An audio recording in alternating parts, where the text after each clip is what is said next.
Hi friends, நீங்கள் நம்ம பார்க்க போகிற டாபிக் வந்து டைம் அண்ட் டிஸ்டன்ஸாக போட்ஸ் அண்ட் ஸ்பீடில் வந்து பார்ட் 3 பார்க்க போகிறோம். சரிங்களா? இதுலேயும் வந்து போன 2 வீடியோவை பார்த்துட்டு வந்தால் இந்த வீடியோவில் இருக்கிறது கொஞ்சம் ஈஸியாக புரியும் உங்களுக்கு.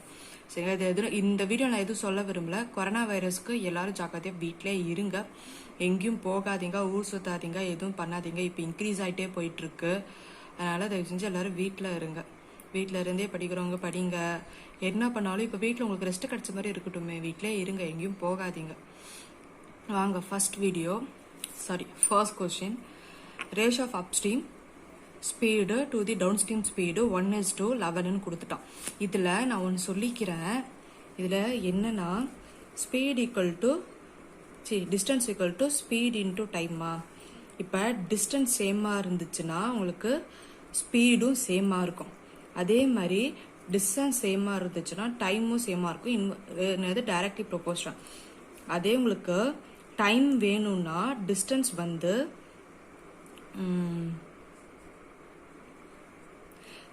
ஸ்பீடு வேணும்னா டிஸ்டன்ஸ் வந்து டைம் வந்து inversely proportional.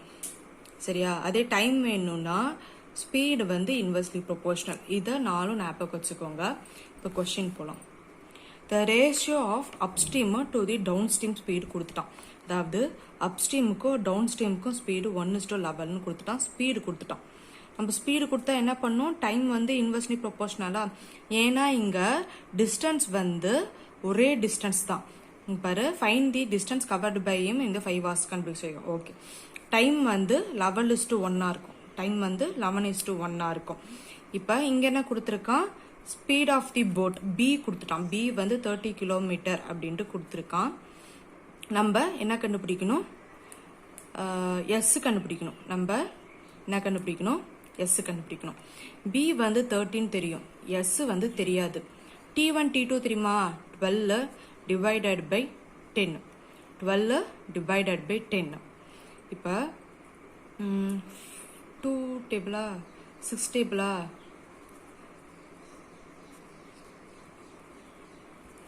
S equal to 25 kilometre per hour. S equal to 25 kilometre per ஹவர்னு கிடச்சிருச்சு. இங்கே என்ன சொல்லியிருக்கான்? Find the distance covered in the upstream in 5 ஹவர்ஸ்னு சொல்கிறான். டைம் கொடுத்துட்டான். அதாவது எஸ் வந்து 25ன்னு நம்ம கண்டுபிடிச்சிட்டோம். எஸ் வந்து 25 கிலோமீட்டர்னு தெரியும், அப்ஸ்ட்ரீம் தெரியும், டவுன் ஸ்ட்ரீம் தெரியும். இப்போ அப்ஸ்ட்ரீமோட டைம் கொடுத்துருக்கான். அப்போ அப்ஸ்ட்ரீம் டைம்னா டைம் ஈக்குவல் டு என்ன வரும்? Time equal to distance by speed. நம்மளுக்கு டிஸ்டன்ஸ் வந்து டிஸ்டன்ஸ் தான் கண்டுபிடிக்கணும். அதனால distance equal to speed into time. Find the distance தான் சொல்லியிருக்கான். இந்த ஸ்பீடு வந்து தெரியும், அப்ஸ்ட்ரீம் ஸ்பீட்னா இது ரெண்டுத்தையுமே வந்து மைனஸ் பண்ணால் 5. டைம் வந்து கொடுத்துட்டான் 5 ஹவர்ஸ்ன்ட்டு. அப்போ டோட்டல் டிஸ்டன்ஸ் வந்து 25 கிலோமீட்டர். டோட்டல் டிஸ்டன்ஸ் வந்து 25 கிலோமீட்டர். அவ்வளோதான். இப்போ உனக்கு ஸ்பீடு தெரிஞ்சிச்சா டைமை இன்வெர்ஸ்லி ப்ரொபோர்ஷனலாக போட்டுக்கோ. டிஸ்டன்ஸ் தெரிஞ்சிச்சா டைமை அப்படியே போட்டுக்கோ, ஸ்பீடையும் அப்படியே போட்டுக்கோ. அதுக்கப்புறம் அவனுங்க என்ன கொஸ்டினாக தந்திருக்காங்க? பி கொடுத்துருக்காங்க, நான் பெஸ் கண்டுபிடிக்கலாம். எஸ் கொடுத்தா பி கண்டுபிடிக்கலாம். அந்த மாதிரி அதில் கொடுத்துட்டு அதில் வந்து டிஸ்டன்ஸ் கேட்குறாங்க. இப்போ அதுலேயே நம்மளுக்கு ஹார்ஸ் கிடச்சிரும், இல்லைன்னா கிலோமீட்டர் கிடச்சிரும். அதை வச்சு நம்ம ஆர் கொடுத்துருக்கானா கிலோமீட்டர் கொடுத்துருக்கானா அப்படின்ட்டு பார்த்துட்டு டைம் கண்டுபிடிக்கலாம், இல்லை கிலோமீட்டர் கண்டுபிடிக்கலாம். சரியா? அடுத்த கொஸ்டின் வாங்க. இப்போ Dharani can row a boat with 14 2/3 kilometer in a still water and it takes 20% more time to cover the same distance in upstream than downstream. downstream compare பண்ணும்போது upstream வந்து 20% more. அப்போ 6/5 டைம் வந்து 6/5ன்னு சொல்லியாச்சு. What is speed of the current is what percentage of speed of the போட்டுன்னு கேட்குறான். சரி, நம்மளுக்கு B by S equal to T1 plus T2 divided by T1 minus T2. T1 plus T2 னா 11 divided by T1 minus T2 னா 1. இங்கே என்ன சொல்கிறான்? Speed of the current is what percentage. அப்போ எஸ் அந்த பக்கம் எடுத்துகிட்டு போனால் 1/11 into B வருமா? 1/11 into B வருமா? 1/11 ஏற்கனவே ஃப்ராக்ஷன் நடத்திருக்கேன். 1/11னா 9.09. 9.09. அப்போ இதுதான் ஆன்சர். 9.09%. அவ்வளோதான். உங்களுக்கு எப்படி பிரித்து எழுதணும்னு தெரிஞ்சிடுச்சா? ஸ்பீடு கொடுத்துருக்கானா டைம் எழுதணும், டைமை கொடுத்துருக்கானா அதை நம்ம எப்படி எழுதணும், அதெல்லாம் தெரிஞ்சாலே நம்ம ஈஸியாக சம் போட்டு போயிடலாம். அடுத்த question. the speed of the boat in still water is 10 km. B கொடுத்துட்டான் 10 km per hour. சரி, if it can take to travel 26 km downstream and 14 km upstream in the same time, speed of the இவ்வளோ இதை கண்டுபிடிக்க சொல்கிறோம். சரி, time okay, 26 km upstream. upstreamனா B plus S plus downstream வந்து 14 B minus S. ஓகேவா, இதுதான் நம்ம டைம். இந்த டைம் இதில் என்ன கொடுத்துட்டான், B கொடுத்துட்டான். 26 divided by 10 plus 2, 14 divided by 10 minus 2 plus equal to time. இப்போ இங்கே கேன்சல் பண்ணணும். சாரி, அவன் என்ன கொடுத்து எஸ், சாரி எஸ்ஸுக்கு தான் நான் இதை போட்டுட்டேன். எஸ் நம்ம இப்படி போடுறத விட இங்கே என்ன கொடுத்துருக்கான், டவுன் ஸ்ட்ரீம் கொடுத்துட்டு அப் ஸ்ட்ரீம் கொடுத்துட்டான். 13:7 எழுதிக்கலாமா, இந்த 2 டேபிளால் கேன்சல் பண்ணி 13:7. இது என்னது, டிஸ்டன்ஸு. அப்போ நம்ம ஸ்பீடை எப்படி எழுதலாம், ஸ்பீடும் அதே தான் வரும், 13:7 அப்படின்ட்டு. அப்போ நம்ம டிஸ்டன்ஸ் சேமாக வச்சுட்டு டைம் எழுதுனா 7:13, டைம் எழுதுனா 7:13 வரும். இப்போ நம்ம B கொடுத்துட்டோம், எஸ் கண்டுபிடிக்கணும். உனக்கு இதோட ப்ளஸ் பண்ணால் எவ்வளோ, 20, மைனஸ் பண்ணால் 6, மைனஸ் பண்ணால் 6. ஆமாவா, இதை கேன்சல் பண்ணால் 2, 3. அப்போ S equal to, அதாவது speed of the stream equal to 3 km per hour. Speed of the stream equal to 3 km per hour. இந்த மாதிரி போட்டும் போடலாம், இந்த மாதிரி போட்டு போட்டால் டைம் இன்க்ரீஸ் ஆகும். அதனால தான் இங்கே டிஸ்டன்ஸ் கொடுத்துருக்கானா. அப்போ டிஸ்டன்ஸ் வந்து டைரக்ட்லி ப்ரொபோர்ஷனல் டு எஸ்ன்னு நான் சொன்னேன். அப்போ டிஸ்டன்ஸ் ஒன்றா இருந்துச்சுன்னா ஸ்பீடும் ஒன்றா தான் இருக்கும். அதே ஸ்பீடு எப்படி இருக்கோ அதுக்கு அப்படியே ரெசிப்ரோக்கலாக தான் டைம் இருக்கும். இப்போ நம்ம 2 time தெரிஞ்சிருச்சா, B by S equal to T1 plus T2 divided by T1 minus T2 போட்டு S கண்டுபிடிச்சிடலாமா, அவ்வளோதான். அடுத்த கொஸ்டின் வாங்க. அடுத்த கொஸ்டினும் speed of the still water B கண்டுபிடிக்க சொல்லியிருக்கான். S கொடுத்துட்டான் 2 km per hourன்ட்டு. சரியா, அவன் the boat goes 10 km upstream and return to starting point. இங்க டிஸ்டன்ஸ் ஒரே டிஸ்டன்ஸ் வேற வேற கொடுத்தாதான் நம்ம இந்த மாதிரி ரேஷியோல போட்டு கண்டுபிடிக்க முடியும். ஒரே டிஸ்டன்ஸ் கொடுத்துட்டா நம்ம இந்த ஃபார்மேட் தான் நம்மளுக்கு வேணும். இப்போ ஃபர்ஸ்ட் அப்ஸ்ட்ரீம் தான் எப்பவுமே எழுதணும். 10 divided by B minus S plus 10 divided by B plus S equal to 55 by 60. மினிட்ஸ்ல இருக்கா, அதனால நான் என்ன பண்ணிக்கிறேன், ஹாரை கன்வெர்ட் பண்ண 60. அதாவது இந்த இது புரியுதா, அதாவது upstream time equal to upstream time, அப்ஸ்ட்ரீமோட டிஸ்டன்ஸ் பிளஸ் டவுன் ஸ்ட்ரீம், அதாவது D by S plus D by S, upstream plus downstream அப்படின்ட்டு எழுதியிருக்கு. அது டோட்டல் டைம்.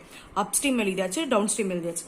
இதை நம்ம என்ன பண்ணுவோம், 10 divided by B கொடுத்துருக்கானா, இல்லை S கொடுத்துருக்கான் 2 பிளஸ் 10 divided by S கொடுத்துருக்கான் 2, 55 by 60. இது நீங்க குவாட்ரட்டிக் ஈக்குவேஷன்லாம் ஃபார்ம் பண்ணி இந்த 2 அந்த பக்கம் போய் இந்த 2 அந்த பக்கம் போயெல்லாம் போகணும். அதெல்லாம் எதுவும் எடுக்காதீங்க. உங்களுக்கு ஆப்ஷன்ஸ் பாருங்க. ஆப்ஷன்ஸ்ல அவன் கொடுத்துருக்கிறதே B வேல்யூ தான் கொடுத்துருப்பான்.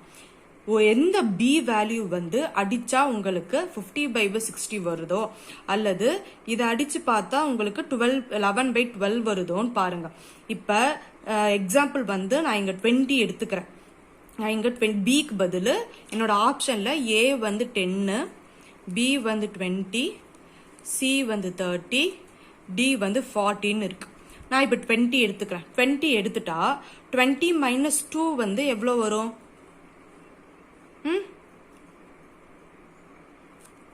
22 தான் 22. இப்போ 22 எடுத்துக்கிட்டா 10 மைனஸ் 20, 10 டிவைடட் பை 20.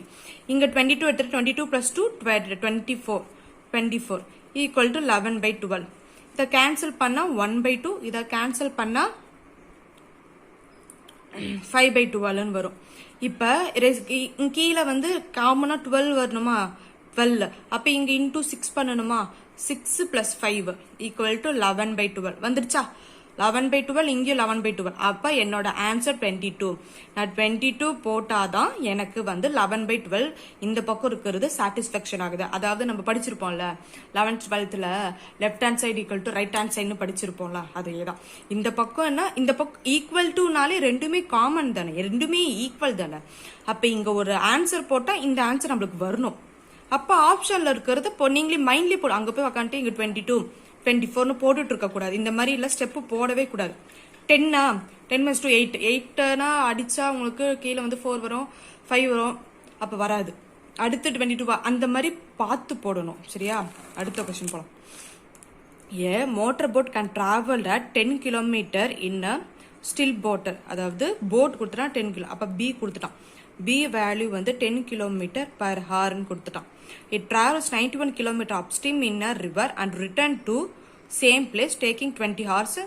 BS கண்டுபிடிக்க சொல்றான். வழக்கம் போல S கண்டுபிடிக்க சொல்றான். இங்கேயும் ஒரே ஒரு டிஸ்டன்ஸை கொடுத்து தான் மேலேயும் போகுது கீழேயும் போகுதுன்றான். அப்போ நம்ம ஃபார்முலா தான் எழுதணும்.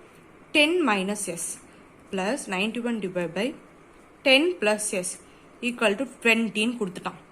கீழே என்ன போட்டால் உங்களுக்கு மேலே வந்து கேன்சல் ஆகும் அப்படின்ட்டு நான் 3 எடுத்துக்கிறேன்னு வச்சுக்க. 3 எடுத்தால் இங்கே 7 வரும், இங்கே 13 வரும், 7 வரும், இங்கே 13 வரும். 7 டேபிளால் அடிக்க முடியுமா? 7 13 சார், 13 7 சார். அப்போ 13 + 7 20 வந்துருச்சா? அப்போ இந்த இடத்துல நான் என்ன எடுத்துக்கிட்டேன்? S = 3ன்னு எடுத்திருக்கேன்.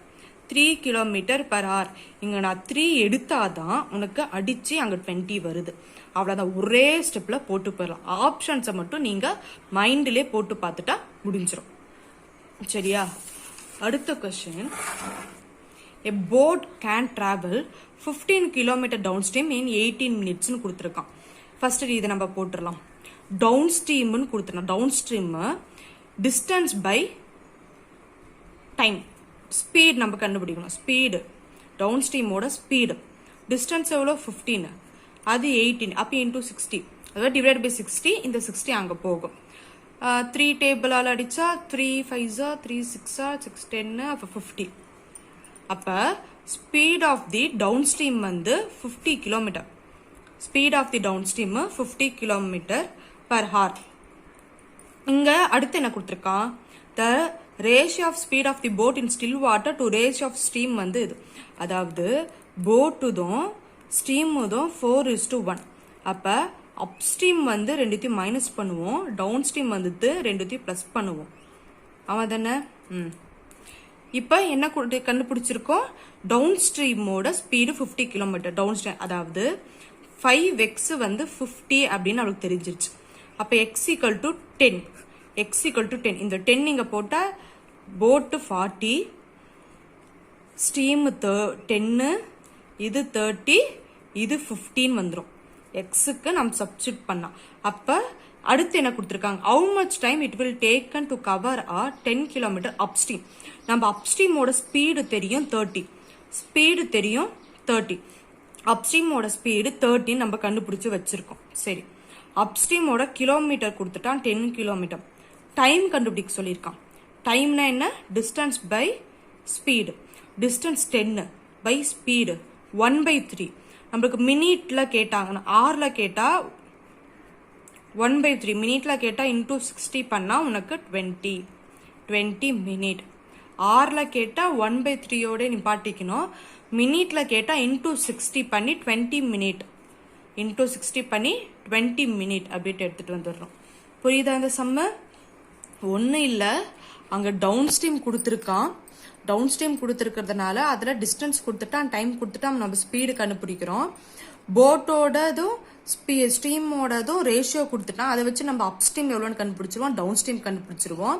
அப் ஸ்ட்ரீம்னா இது ரெண்டுத்தையும் மைனஸ் பண்ணோம். B - S தான் U, B + S தான் D. கண்டுபிடிச்சாச்சு. ஏற்கனவே நம்ம கண்டுபிடிச்சதுல டவுன் ஸ்ட்ரீமோட ஸ்பீடு கண்டுபிடிச்சிருக்கோம். இது எல்லாமே நம்ம ஸ்பீடு தான். அப்போ 5x = 50, x = 10. x இருக்கிற வேல்யூவெல்லாம் 10 சப்ஸ்டிட் பண்ணால் உனக்கு வந்துடும். அதுக்கப்புறம் அப்ஸ்ட்ரீமோட ஸ்பீடு 13 தெரியும், டிஸ்டன்ஸ் தெரியும். அதை வச்சு நம்ம டைம் கால்குலேட் பண்ணணும்.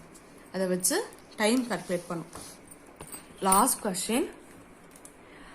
A boat takes 25 hours to travel downstream from A to B and come back to the point C between A to B. Time வந்து 25 கிலோமீட்டர் போயிட்டு வரத்துக்கு அப்படின்னு சொல்கிறாங்க. ஓகேவா? Come back to the mid point வேறு இதில் calculate பண்ணியிருக்காங்க. சரி, மிட் பாயிண்ட்டை ஞாபகம் வச்சுக்கோங்க. மிட் பாயிண்ட்டுன்னு வந்தாலே நம்ம எப்போவுமே அப்ஸ்ட்ரீமில் தான் அதை நம்ம போடணும். அப்ஸ்ட்ரீமோட டிஸ்டன்ஸில் தான் டிவைடட் பை 2ன்னு போடணும். சரி, இப்போ வெலாசிட்டி ஆஃப் ஸ்ட்ரீம் அதாவது எஸ் வந்து 5 kilometre per hour and speed of the boat in still water B வந்து 10 kilometre per hour. What is the distance between A and B?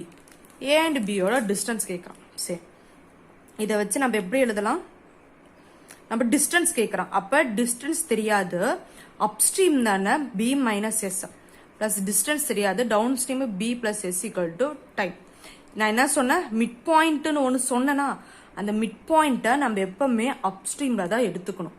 நம்ம எப்பவுமே அப்ஸ்ட்ரீமில் தான் இருக்கணும். ஏன்னா போயிட்டு ரிட்டர்ன் வர்றது எல்லாமே அப்ஸ்ட்ரீமில் தான் எடுக்கணும். அப்போ டிஸ்டன்ஸ் தெரியாத நம்ம அப்படியே வச்சுக்கலாம்.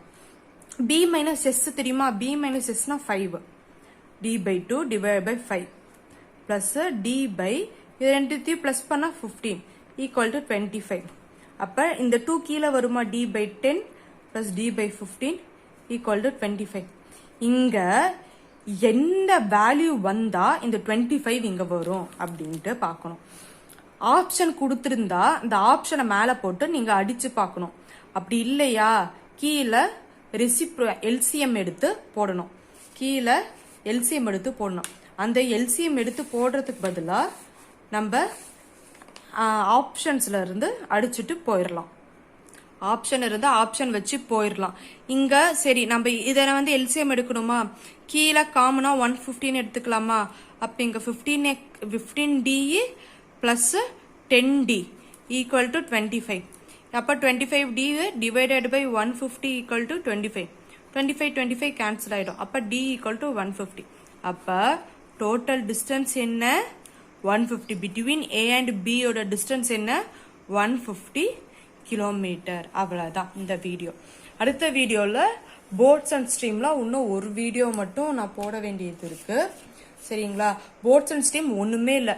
நீங்கள் போட்டு வேல்யூவு, ஸ்ட்ரீம் வேல்யூவு, டைமை எப்படி எழுதணும், டிஸ்டன்ஸ் கொடுத்துருந்தா ஸ்பீடை எப்படி எழுதணும், டிஸ்டன்ஸ் கொடுத்துருந்தா டைம் எப்படி எழுதணும், அதெல்லாம் நீங்கள் தெரிஞ்சு வச்சுக்கிட்டாலே ஈஸியாக அடிச்சிடலாம் போட்ஸ் அண்ட் ஸ்ட்ரீம். அதில் ஃபார்முலாலாம் எதுவுமே இல்லை. Distance equal to speed into time.